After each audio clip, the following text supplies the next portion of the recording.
अब अगर हम जो रप्चर की बात आपने कही थी, यूट्रस रप्चर, ये सी सेक्शन में कब काफ़ी ज़्यादा रिस्क में आ जाता है एंड ये क्यों होता है, वो भी हमें बताइए आप। तो ज़्यादातर रिस्क ये होता है लेबर शुरू होने के बाद।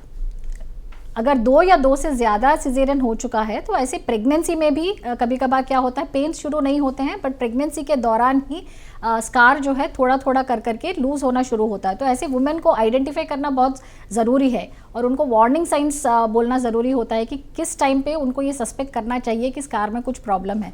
से फॉर एग्जांपल अगर लेबर पेन्स आ रहे हैं और हम लोग ट्राई कर रहे हैं डिलीवरी के दौरान, तो ये ऐसे सेटअप में हमेशा होना चाहिए जहाँ पे कि इमरजेंसी सुविधाएं हों, आपके ऑब्स्टेट्रिशियन काफ़ी एक्सपीरियंस्ड हो इस मामले में डायग्नोस करने के लिए। तो मदर का हार्ट बीट मॉनिटर किया जाता है, बेबी का हार्ट बीट मॉनिटर किया जाता है और फिर ये भी रिकॉर्ड किया जाता है कि मदर का ब्लड प्रेशर कहीं लो ना हो रहा हो, लेबर प्रोग्रेस ठीक से हो रहा हो, ये सब चीज़ों को ध्यान में रखा जाता है। तो लेबर के दौरान ऐसे सारे थोड़े थोड़े साइंस होते हैं जिसमें ये पता किया जाता है कि स्कार रप्चर हो रहा है और इमीडिएटली सिजेरियन किया जाता है।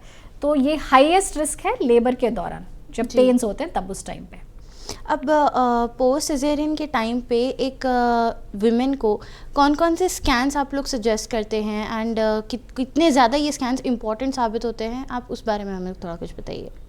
तो फर्स्ट स्कैन जब प्रेगनेंसी कंफर्म हो जाता है उस टाइम पे वायबिलिटी स्कैन करते हैं। ये स्कैन प्रीवियस सिजेरियन के हुए वुमेन में बहुत ज़्यादा ज़रूरी है क्योंकि एक कंडीशन होता है जिसे बोलते हैं स्कार एक्टोपिक प्रेगनेंसी, यानी इसमें प्रेगनेंसी गर्भाशय के अंदर नहीं, बच्चेदानी के अंदर नहीं ग्रो हो रहा है बट जहाँ पे सिजेरियन हो चुका है वहाँ पे ग्रो हो रहा है। तो ये स्कार एक्टोपिक एक इमरजेंसी सिचुएशन होता है, मोस्ट लाइकली वो मिसकैरेज में एंड होता है।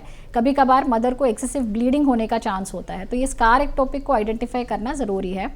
उसके बाद जो रूटीन स्कैन्स होते हैं क्रोमोसोमल प्रॉब्लम्स के लिए, बेबी के एनॉमलीज को डायग्नोस करने के लिए होता है। इसके अलावा बहुत इंपॉर्टेंट है स्कैन में ये जानना कि अवल का पोजीशन कहाँ है। समझिए जिनको पहले सिजेरियन एक हो चुका है या एक से ज़्यादा हुआ है, वहाँ पे ज़्यादातर क्या होता है कि जो अवल है वो नीचे के हिस्से में ग्रो होना शुरू होता है और उसे प्लासेंटा प्रीविया कहते हैं। और जब निचले हिस्से में ग्रो हो रहा होता है कभी कभार वो यूट्रस के अंदर के लेयर्स में फैलना शुरू हो जाता है, जैसे कि एक पैरासाइट की तरह। तो उसे बोलते हैं प्लासेंटा एक्रीटा।